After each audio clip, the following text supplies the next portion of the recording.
Thank you. Good day.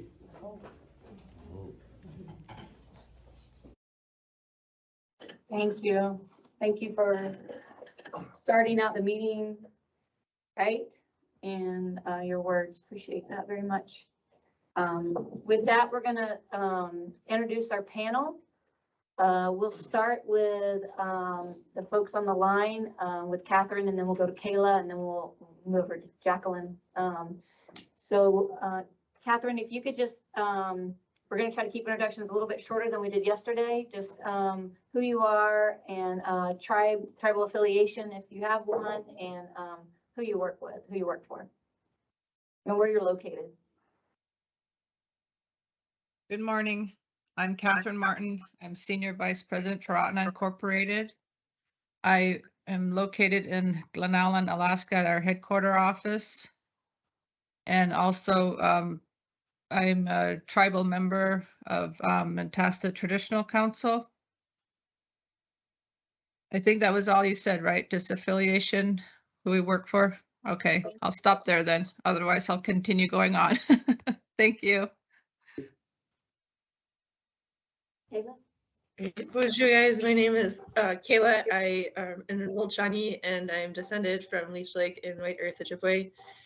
And I work for the U.S. Public Health Service Mission Corps, which I'm not representing them today, but I do work for them under the Indian Health Services.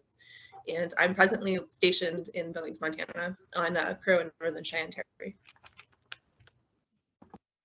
Ihane Washday, Jacqueline Melcher, Oglala Lakota Sioux from Pine Ridge, South Dakota.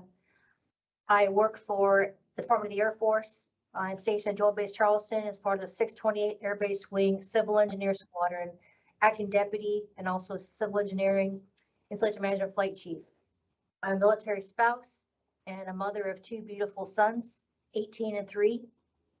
And I'm also the lead for the Department of the Air Force group Indigenous Nations Quality Team, which you'll see a video in a few minutes of what that's all about. So welcome. Good morning. Good morning. My name is September Myers, and I'm the CEO and founder of Sundance Consulting, a Native American woman-owned small business. And I'm a member of the Shoshone-Bannock Tribes in Fort Hall, Idaho. Good morning. My name is Samantha Murphy. I'm the Native Coordinator at the Indian Companies, and I am Eastern Band Cherokee. Hello, my name is Dan Warrior. I'm from Tulsa, Oklahoma, Muskogee Creek, Absentee Shawnee, Rosebud Sioux, South Dakota. I'm in charge of the entire multimedia department of the Creek Nation Muskogee and helping with the multimedia for the language department for the Muskogee tribe. Good to be here. Good morning. My name is Mac Grunwald. I work for the Army Corps of Engineers, Tribal Nations Technical Center of Expertise. We're based out of the Albuquerque district, but I sit over at the University of Alabama so we can focus on our nationwide project and work with Indigenous communities across the country. I'm Shauna Newman. I'm the president and founder of the Indian Companies, an environmental consulting firm based here in Jacksonville, although we work all over. We also have a joint venture 8A with Sundance in September. I am Chickasaw Choctaw descent out of Mississippi. Oh, Munaka Nedeshes. I come to you from the Musqueam Nation of Iowa, a proud member of the Wolf Clan. I am the founder of the Native Pride Productions Incorporated, where we do cultural awareness throughout the world. Thank you. Okay, so with that, we're going to show this amazing video that Jacqueline was happy enough to share with everyone to kind of set the stage, and then we'll go into all the questions that we received ahead of time and try to get some of those answered. If you have any other questions as we're doing this, please just add it to the chat and we'll get to those in the order that they come in. Thank you.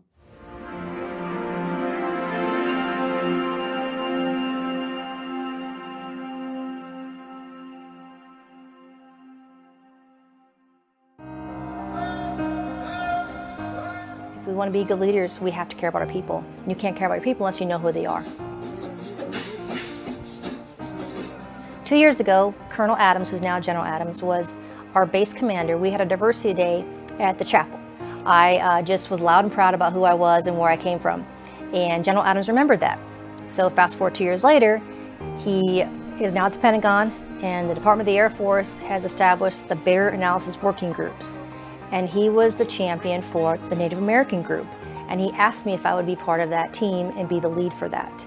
I, of course, said yes, because now we have an opportunity to identify barriers and affect policy that inhibit Native Americans from being fully successful in the DAF.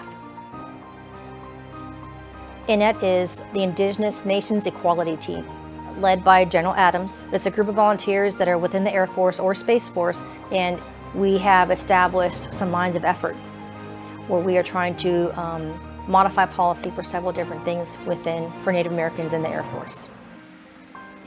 Bottom line up front, air policy for men, ability to wear regalia within the uniform during specific ceremonies and promotions, permissive TDY to go to feastings and ceremonies before and after deployments, as well as we're in conversations with Chief Bass about the use of the Chief Master Sergeant logo and how we can represent and be respectful of Indigenous peoples. I think cultural awareness for the Native American society and the culture that they have is important for people to know. Certain tribes, for instance, they'll have an affinity for keeping their hair long. I would certainly grow my hair out and enjoy having some long traditional hair.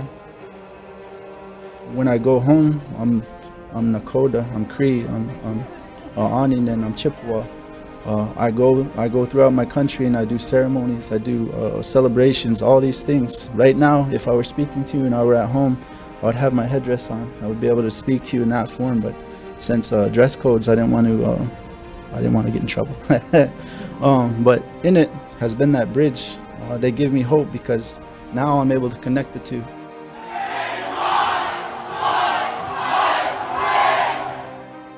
So it's important to have these programs in the Air Force just so that we can communicate and understand each other a little bit better, be a little bit more empathetic. And as leaders, it's important to know your people. And that is a primary way that we can do that to help accomplish the mission. And also to help get them as engaged as possible in the Air Force culture.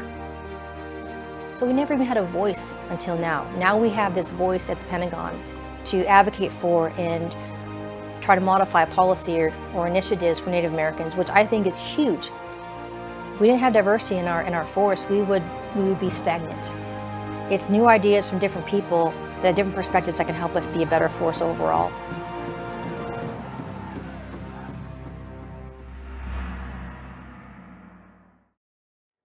Maybe Jacqueline, you can just hit some highlights, if you don't mind, on the video. Yeah, of course. So real quick, so a year ago, the Department of the Air Force, they have this Bear Analysis Working Group called the DAF Bogs. And there are 7 different groups now for different affinities within the Air Force and Space Force.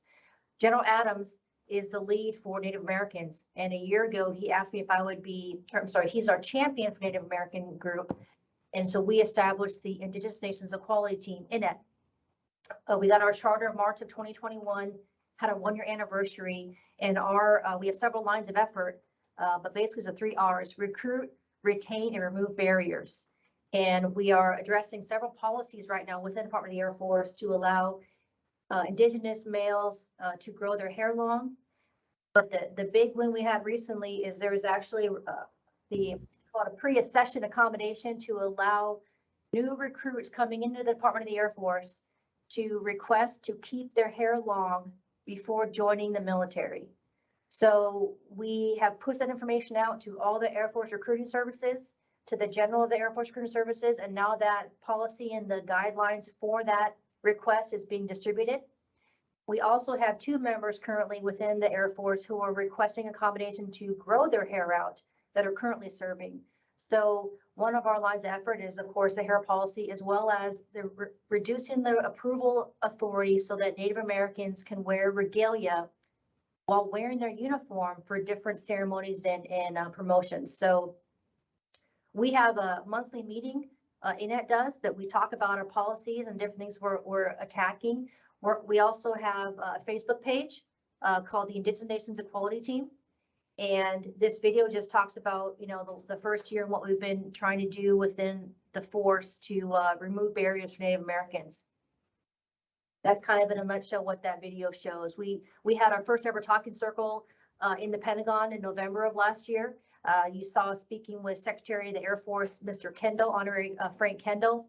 We've also spoken to General Brown and briefed our initiative to General Brown, the General of the Air Force, as well as we did a lot of other activities and outreach programs at ACES National Conference last year. And we continue to expand our network to promote our efforts within the Department of the Air Force and hopefully DoD wide. So I'll stand by for further questions, but let's stay on task for what you guys have with respect to how to engage Native Americans. Over. Thank you. And like I said, we'll share out that link for everyone so that you can actually hear the sound that's associated with that video. So we had asked the different Sammy Post folks to submit any questions that they might have to kind of get us the conversation started. And this is a conversation to try to help educate so that we can get these programs or this initiative into more of Indian country. And so that's why we're all here, is to kind of, like Larry said, to bridge the cultural gap, to have allies, and to help in any way that's needed for the help. And so the first question that came in was, is there any advice on how to approach a tribe or tribal representative for the first time? For example, would you recommend an unofficial introduction letter that explains that we must go to them grant purpose? And a subset of that question was also any tips on a platform for the tribe, like for instance, etiquette, pause before responding, don't be too formal. Is it a meeting versus a conversation? And then ask like what is needed before presenting a solution or an option. And so with that question, I'm going to turn that over to September with Sundance and let her address that one. Thanks, Shauna. Well, it's always best to have an in-person meeting if at all possible. And the way that you can do that is to get on the Tribal Council's agenda. Just remember, you know, that when you are approaching the tribal administration, you can let them know briefly what your intent is for the meeting to get on the agenda. But that's going to be the best way to have the open dialogue and communication. And that way, if the council has any questions, you're in person there to answer them for them. And also keep in mind that this meeting is going to set the stage for future communication and your partnership. So try to be prepared for that. Everything Shauna said about, you know, pausing and showing respect is really what it is. It's having a communication and conversations just like we're doing right now. Don't be too formal. Go in, be yourselves. Yes, everybody's a little bit nervous, but just be yourselves, you know, go there with the intent of helping. They'll recognize that. A couple of things I would like to say is that the meetings are not always going to be on time. In fact, I can probably say they're never going to be on time. So, you know, you have an agenda slot, allow adequate time to be there before and after, because you're on the tribe's time and their schedule, not yours. So don't try to pressure them into that at all. And the second thing that I'll have a takeaway with is don't expect to have an answer when you walk out of that meeting. You know, don't have preconceived ideas that you're going to walk away with everything you need. There's going to be multiple meetings because the tribe has to go back to the membership. They have to have their decision-making process. So those are a couple of things everybody can add in if you'd like. Yeah, I think that's. I think for the military members, that I would not recommend wearing a uniform when you go to the meetings. It can instantly arm the tribe, especially if there's in a location where there's been conflict in the past. It can arm them and have them be uneasy. So I would recommend you wear civilian clothes for military members when you go engage with them. And there's a whole different dynamic with how the military commanders need to interact. And when you interact with them, you have to approach it as if, because they are a sovereign nation, it's like going to another foreign country.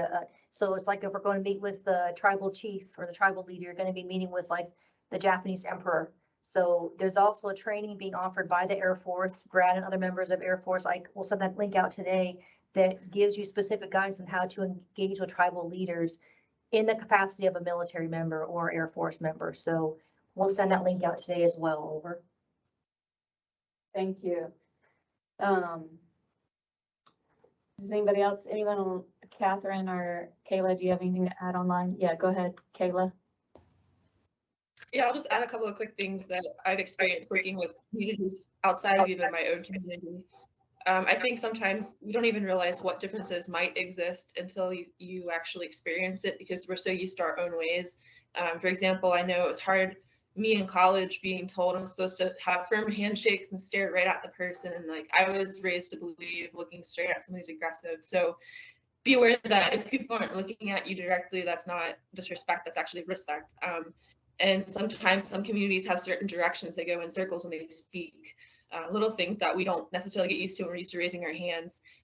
And especially if you engage with tribal communities, expect individuals will want to have a floor to speak. And I've seen a lot of meetings where people cut off people a little too fast. And yeah, you need the time to just really actually let everyone say what they need to say. Those are excellent points. Excellent. Because I've had the same happen where someone's like, you're not looking at me, you know, look at me, I'm up here. And it's, you know, it's the way I was raised. We don't look you in the eye a lot of times, and it's not because we're trying to be disrespectful. We're actually being respectful. And so to recognize that there are differences, there are differences between each tribe, and there are differences, you know, just with every culture. So, and so Kayla, I'm going to go back to you on this next question that came in. It says, perhaps we should discuss a few commonly used phrases that should be avoided. For instance, circle the wagons, hold down the fort. Along with that, just some things to be avoided, like profiling folks because maybe they're lighter skin or lighter hair or lighter eye color, you know, some of those things. So can you talk about that one? Sure. I know there's so much to be said on this topic, but I try to make some points and I'll try to go through it without taking up too much time. But definitely, I mean, and we've talked about this when we all met yesterday. I heard other people saying similar things, like you've been called into a powwow whenever someone wants to meet with you, or like talking about in work, like the ranks of somebody and where they are in the totem pole. I think when it comes to a lot of these phrases, it's a couple of things, because first of all, you have to ask yourself, where did this come from and why do I say it? Because it gets so embedded into what we're used to hearing, and it's validated in that way, but it still needs to be thought about, because depending on who you're speaking to, they're going to hear something different than what you hear when you say it. I think another thing about it is sometimes people want to avoid saying certain things in front of certain people, but I think the truth is, if it's something you shouldn't be saying, it doesn't matter who's there. You should just train yourself to not be saying it and find something better. And if somebody else says something, maybe call them out and in a polite way and say, that sounds a little outdated. I think there might be a better way to say that. And then kind of switching to the conversation about stereotypes, basically. And I think this is a really challenging one, because if we look at the depiction of historically of Indigenous peoples in the media in the United States and even Canada, a lot of it's through Hollywood or through mascots and very stereotyped imagery that we see, which we're starting to see that getting removed from sports teams and such. But a lot of it's based off of this old idea of when Native peoples were considered the aggressors to colonization and expansion. And ironically, a lot of the actors are just wearing wigs and spray tans anyway from like the 50s and the 60s. And it can be funny in some regards if you watch, if you know what culture they're trying to represent, and you can see how absolutely atrociously represented those cultures are. It's just all lumped together. So it's understandable that there can be so many stereotype views of who Native peoples are, especially for those who don't even realize sometimes communities still exist and there are reservations out there and sometimes near them. I think one of the challenges too is, as Jackie was mentioning, tribes are sovereign nations, so you get to decide your own membership. And so there's an idea of being a citizen, there's an idea of being descended, and they all have different rules. There's the blood quantum rules, and then sometimes it's by descent. And so as the question is asking, sure, people can look like anything. You know, I myself I'm a quarter Eastern European American, and I'm also Scottish Irish American, and I identify with all those parts of myself. And I definitely can be, I have been stereotyped differently, different ways by different people. And it's important to realize that people can look like absolutely anything. And that when we stereotype, it's a subtle form of racism, it's a microaggression. And the HHS Office of Minority Health actually describes it as integrated pattern of thoughts. So there's all kinds of ways to try to bring yourself out of that. And the last point I wanted to say quickly is whenever you work on stereotype combating, and we look at how tribes are very individual, we have individual approaches to each community when we want to work with them. At the same time, there's a lot of common thoughts about indigenous methods, like how you approach communities that are counter to typical Western approaches. So there is a thing called indigenous methodology. It's a little bit of a paradox though, because while we want to identify methods that are different for, generally speaking, a lot of indigenous communities compared to non-indigenous communities, at the same time, we don't want to have a blanket approach. And I love to share books, so this is one I would recommend for anyone interested in research methods. And I can share that in the chat too. But I'll get off my soapbox now. Thank you. No, that's fine. It's kind of a little bit blurry, so it's hard for us to see it. So if you can type it in the chat, that would be great. Thank you. Always good to have some materials. Does anyone have anything to add to that at all? Okay. So we'll go on to the next question that was submitted. It was, and I'm going to turn this one over to Catherine over in Alaska. What is the best catch-all term for American Indian Alaska Native from the census? I default to using Native American. Is it okay, or do I need to make a change? Are there regional terms that might be preferred in some areas? Tribes, tribal community, nations. In Canada, they use First Nations. So Catherine, can you address that for us? Yes, thank you. I'm going to speak in regards to Alaska, just so everybody knows. Alaska, we have 229 tribes, but we also have village corporations, we have regional corporations.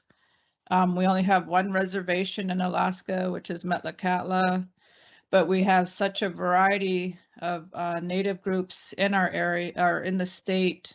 So, you know, the northern part, you got Yupik, the Inupiats, you have southeast is like Tlingit, Haida, Tsimshian. Southwest is you know, Aleuts. The interior is Athabascan.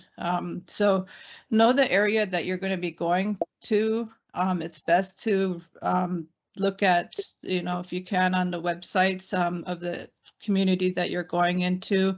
Try to learn more about them. And one of the things is some of the places that, you know, you're traveling to in Alaska. I mean, they're remote areas. Sometimes your flight's going to get canceled. Sometimes weather's going to prevent other things. So just, you know, really do some research in regards to the area that you're planning to visit, or the, you know, the tribe that you're going to be approaching. And one of the things we had discussed yesterday, you know, is being respectful.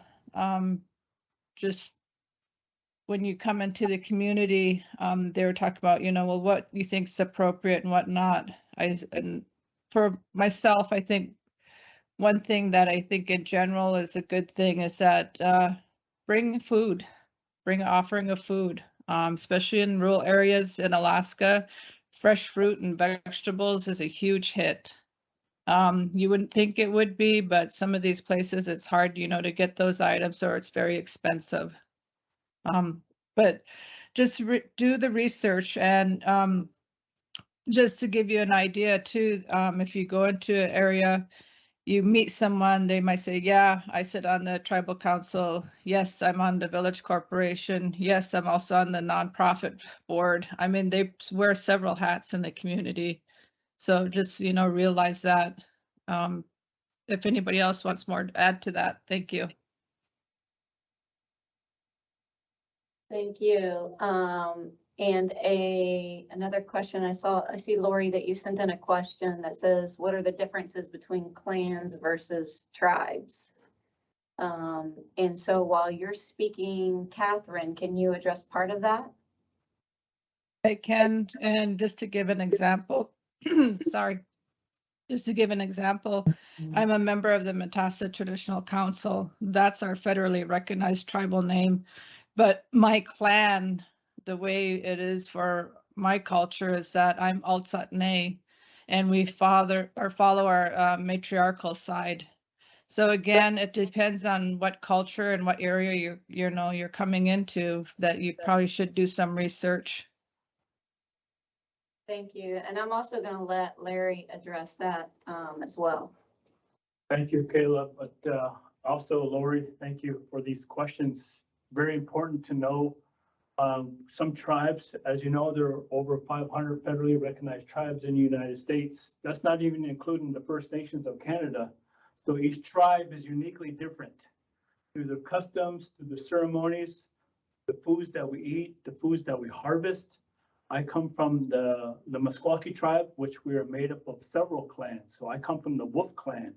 There's the Eagle clan, the Fish clan, the Bear clan, the Thunder clan. So each clan member has a role within the community, especially when it pertains to ceremonial ways as we welcome each new year. So yes, each tribe has a unique role when it comes to clans.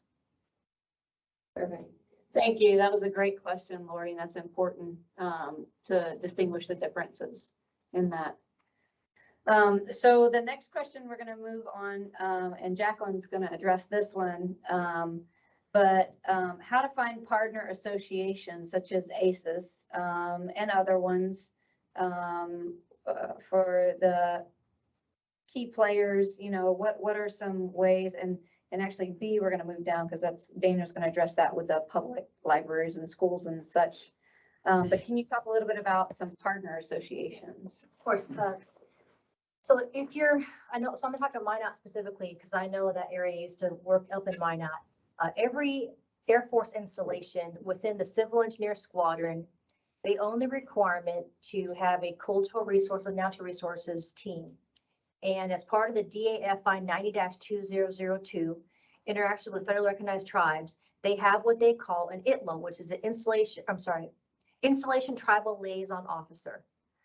I'm that person for Joint Base Charleston, but in Minot, it'd behoove you to reach out to the CE commander and ask him who his flight chief is for CEI, and they should have already established those relationships and know who the key players are within the local tribes that are in and around that location. It's part of a requirement for the DoD as well as the Air Force to understand and establish a relationship to tribes that may or may not have historical significance on the installation, so that if during a construction project you dig up some artifacts, you know how to interact with those individuals and the different tribes so you can properly dispose of them or return them to the rightful owner. A second part for Minot, again, specifically Minot, is IHS, Indian Health Service, actually has a district office in Minot. Again, those members of IHS do work on the reservation, so they would know who the different tribal leaders are they should interact with. A third way to sync up is with ACES chapters. They have high school, collegiate, and professional chapters. And so in those locations, I know Minot and that North Dakota has a very robust program with UND in Grand Forks, and they have a very substantial Native American studies program. So there are ways you can reach out and find those connective points to make those relationships start. I'll just say for now. But yeah, and I see one of the things that just because you are not Native, if you go in there with a compassionate and empathetic and respectful demeanor, that's what they want to see. They don't want you to come in there as this authoritative figure. It's basically you want to partner with the tribes and the individuals so that you can to help the youth. We all care about the next generation. So I'll stand by for some questions, but hey, Thomas, yeah, I see you on there. I was a city engineer in Minot for 4 years, and my husband was stationed there. We left in 2018, so I have a lot of contacts back there, especially with IHS. So reach out to me via email. I've talked to you before via email, and I'm here to assist in any way I can within Minot specifically. Over. Thank you. Yeah, those are, that's important. And one of the questions, we had a meeting yesterday just amongst ourselves. We keep referring back to that where we just collaborated and answered a lot of these questions, and a lot of good things came up. And, one of the things that came up from someone else that was in the room yesterday was just, is it okay to say, I don't know, and I'm not meaning to be offensive. If I say something wrong, please correct me so that I will know. That's okay. That's okay to say that, and that would be appreciated, to put that out there versus to just say things and you don't know whether they're correct or not. So to let them know, I'm here to also learn. I'm here to listen. And please correct me if I say something that comes across as offensive. That's not my intent. So that was part of the discussions to go along with what Jacqueline is also talking about. Yeah. Fake it till you make it will not work. Yeah. Don't utilize that approach because it can appear to be disingenuous, and you'll lose your audience instantly. Just go in there with and don't be afraid to say, I don't know what I'm talking about, or I'm very ignorant about your ways. Please teach me. And that will go a long ways with the tribes. Mm-hmm. And Lori, I just saw your question come through, and Daniel's going to talk some about the schools and the stuff, his experience working for the tribe. Your question is to evaluate what their STEM requirements or current programs are. Would you suggest going directly to the schools or going through tribal council? And so we're gonna get to that with the school side of it. With Daniel, that's actually one of the last questions. And we can kind of talk about that in just a minute, but I want to let you know, I do see your question, and that's one of the ones that we do have on the list to discuss. Actually it's right after this. So you want to, maybe we just go ahead and go to that one because we just have Larry next. So not just. Hello, everyone. Our tribal schools and public libraries, good places to reach? Absolutely. I say take advantage of already established places that already have something looking forward to. There's a lot of kids. There's probably 16 Native schools in Oklahoma right around me. One of them is called the Eufaula Dormitory School, which we work with. And these places are established. They've been there for a while, so their curriculum is kind of already, I guess, fizzled out the exciting stuff. So they're always looking for new things to get involved with. And right now they're kind of at a standstill. I came into my tribe offering a service they'd never seen before, some new visual communication stuff. And I made my own department.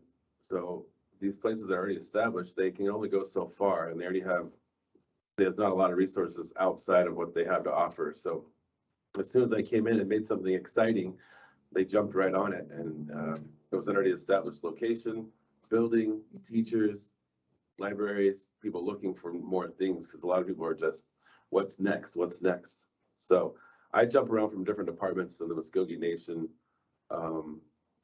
just to, I guess, liven up the situation, say, you can do this, you're available, this technology, these people are available to help you, so it's stuff they didn't know. So as long as it's educational, and as long as it's something like a partnership, absolutely take advantage of already established locations and entities. Yeah.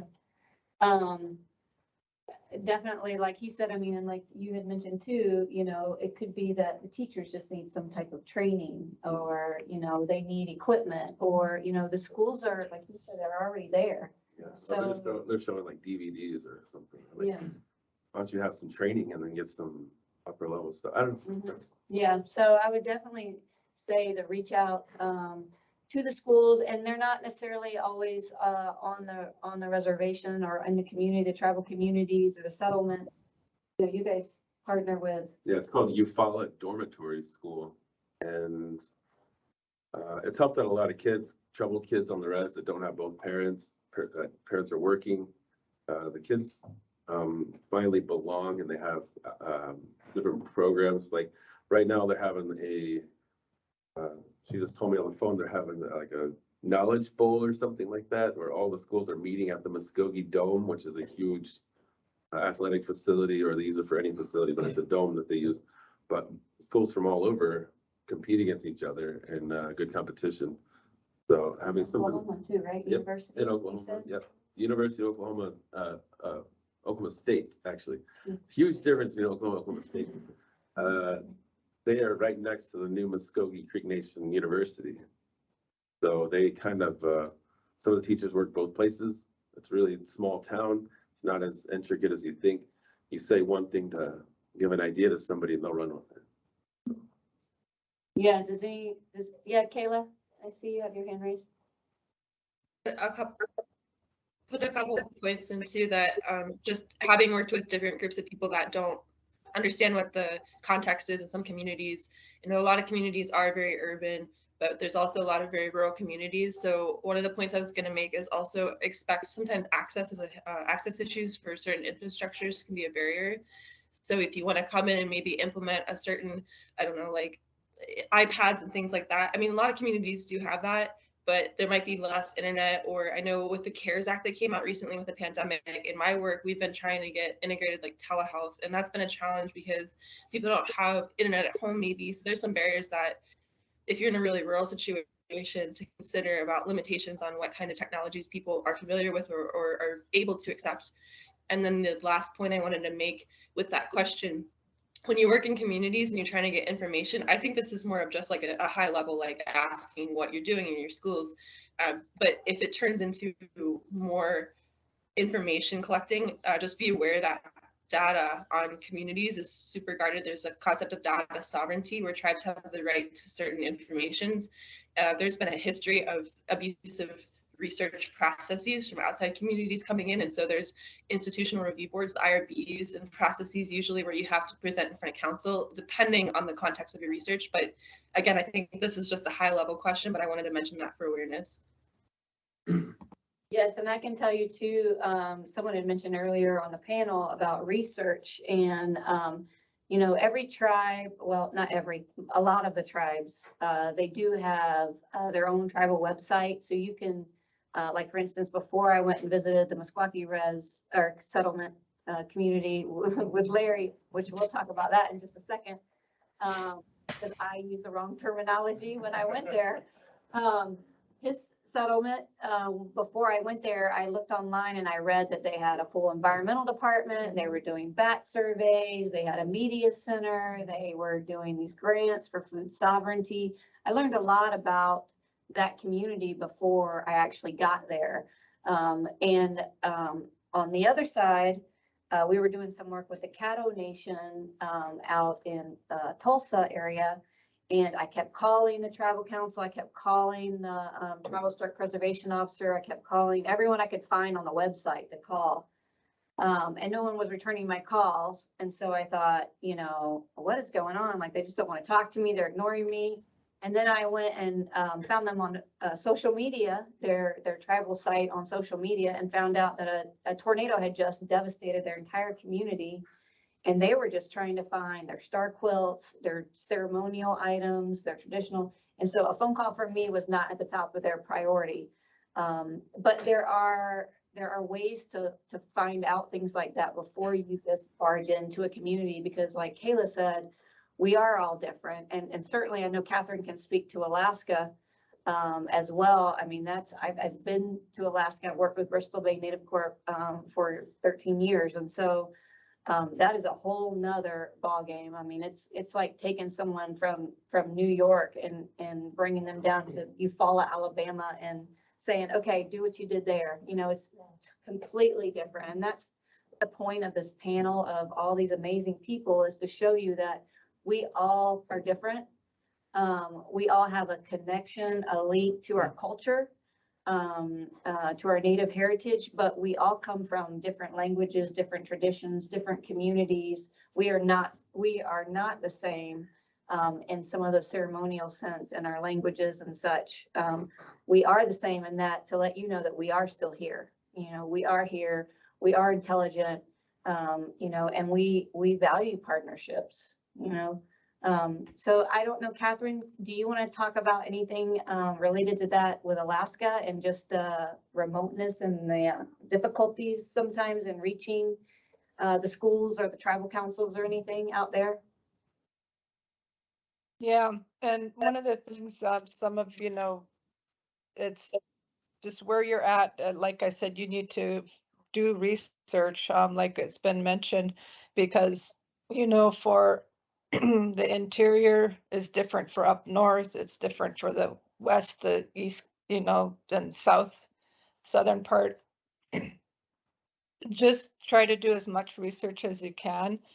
And one of the things I find out with Alaska, though, is that even though we're the largest state, our population isn't that very high. So if you know someone already, you know, tap into their knowledge.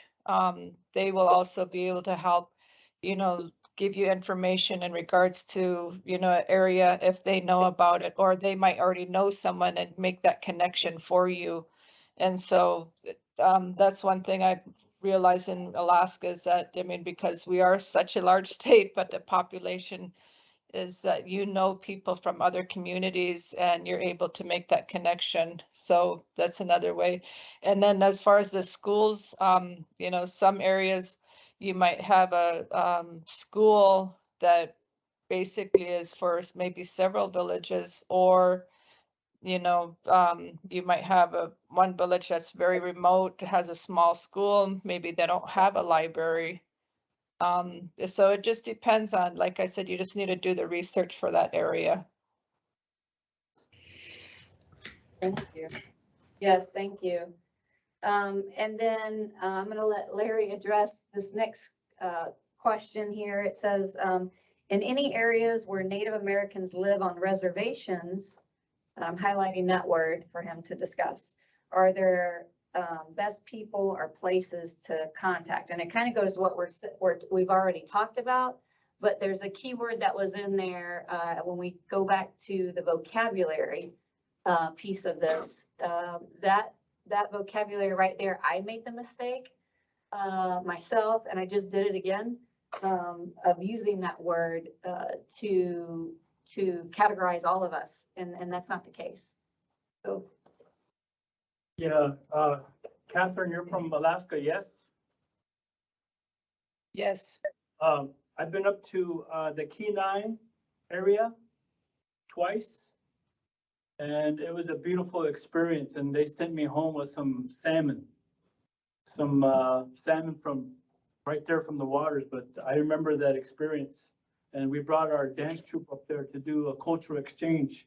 But going back to the question, you know, do Native Americans live on reservations, or the best people, places to contact? First of all, there's several communities, what we call them pueblos, real ranchos, territories, reservations, settlement. I believe, I know that we're the only settlement of its kind in the whole United States, where I proudly say this, back in 1857, we purchased our first 80 acres in the state of Iowa. So we are the landowners of this land, but we are still sovereign. We still have our sovereignty rights. Some communities call themselves communities or rancheras or villages, just like up in Alaska.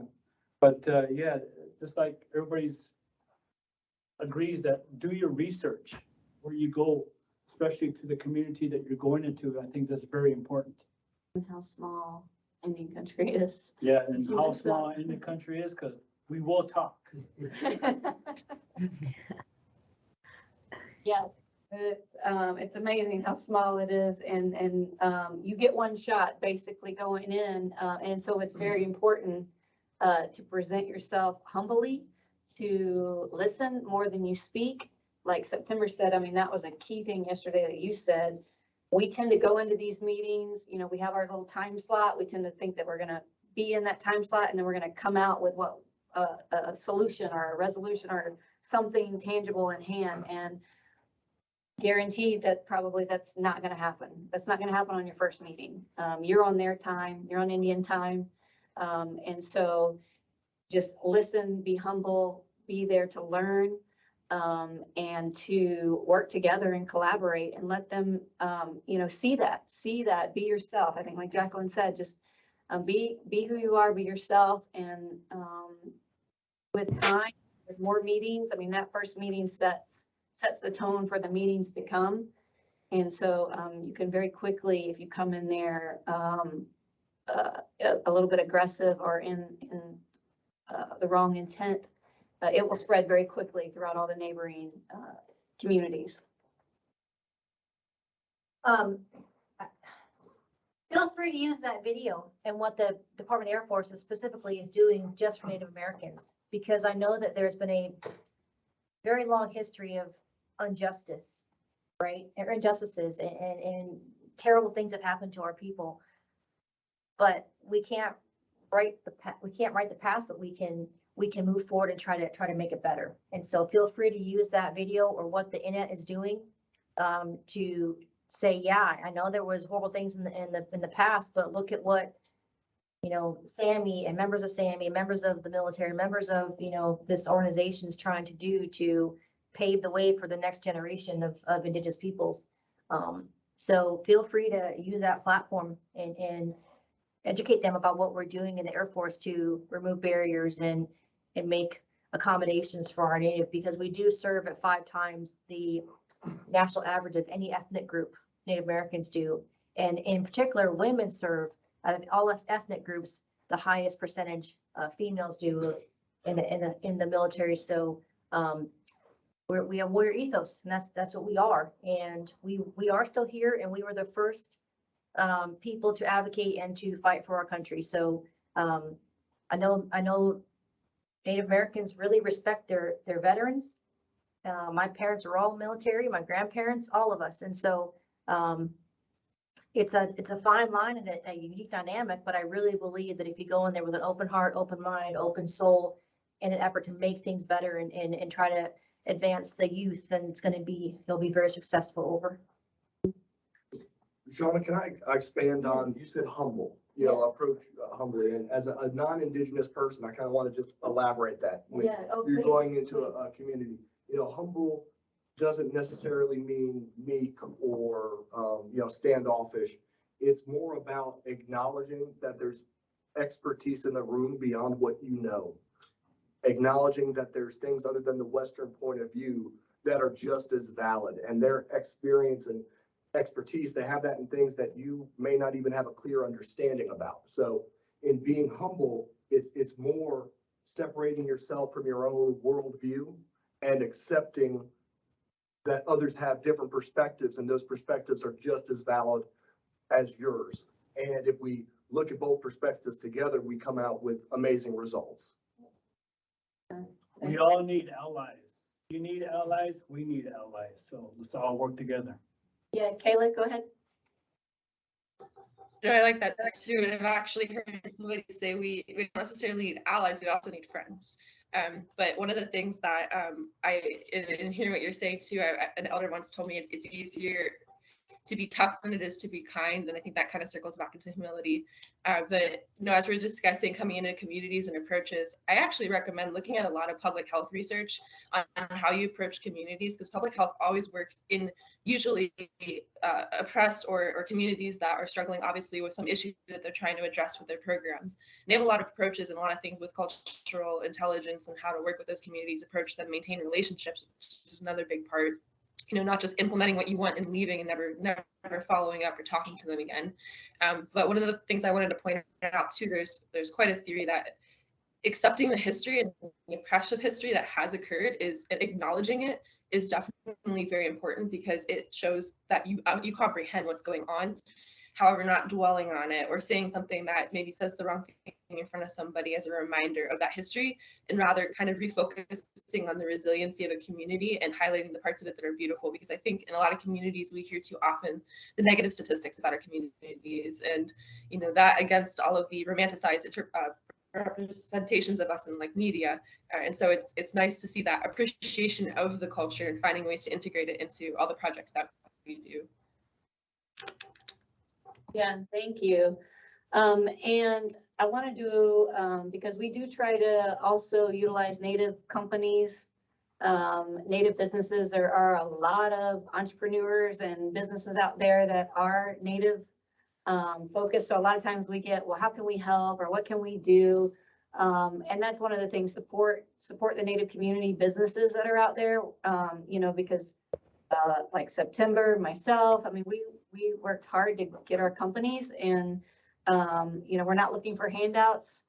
We're very intelligent, and we try to support other Native companies as well. So like, I want to do a plug real quick too for Native Grounds Coffee, a good friend of Larry's, Winter Wood. He is an amazing Native American coffee company and tea. So if you look up Native Ground, you support his coffee. There's also we attend the Native American Film Festival. Woman of the White Buffalo is an amazing film that's about to come out, and it shows you what life is like on the reservation and what some of the issues are that they are dealing with out there. It's about the missing, murdered, and Indigenous women as well. That is an issue that is real. There are a lot of Native women that are, and mothers, daughters, children that have gone missing at an expanded rate versus, other culture type, women. And so you'll see sometimes the red handprint. And so that means basically that we will no longer be silent. We're no longer going to be silent. We're going to find these women, and we expect it to be recognized. And so learn about those issues, because there are a lot of things going through Indian country. Powwows.com is a great resource to find what powwows are. They're open to the public. You want to learn about the dances and the culture, and powwows.com. I guarantee you there's going to be a powwow somewhere near you at some point. Gathering of the Nations is coming up, and that's intertribal. That's, tribes come from all over for that powwow. So go to a powwow and start learning more and more about the culture. Is there anything else to Forgot. So another great resource is the BIA, Bureau of Indian Affairs. The Bureau of Indian Affairs does have, they do have listings of the different cultural resources, leads for each tribe. And that's another way you can make that connection with. Also, there's the Bureau of Indian Education too, and that's a very good place to start if you just want a door open for you too. Yeah, that's great, especially with STEM, right? Bureau of Indian Education. That's a great one. So we have, we're closing out on the hour, but do we have any other questions or any comments or anything that we can help you with? Thanks, Kayla. Indian Country Today, Media Network.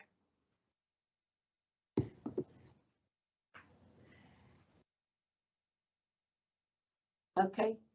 Well, if there's nothing, do you want to close us out? Oh, Thomas is typing. Wait. I know.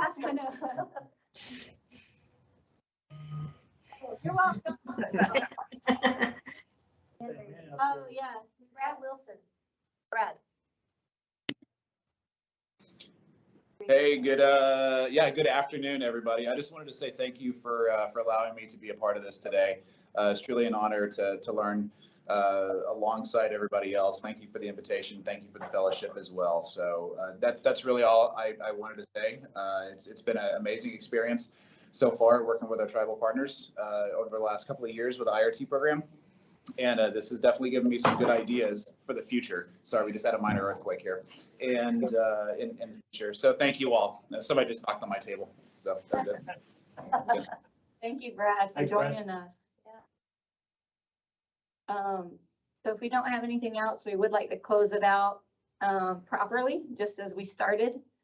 We thank everyone for being a part of this. This isn't the end, we're here.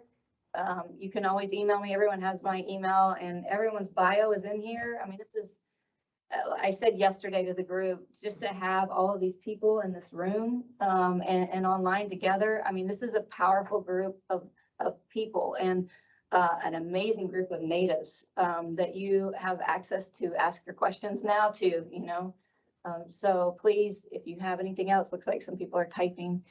Email later or something? Yeah, you can email myself. I think everyone has my email, and then I can always get your answers done.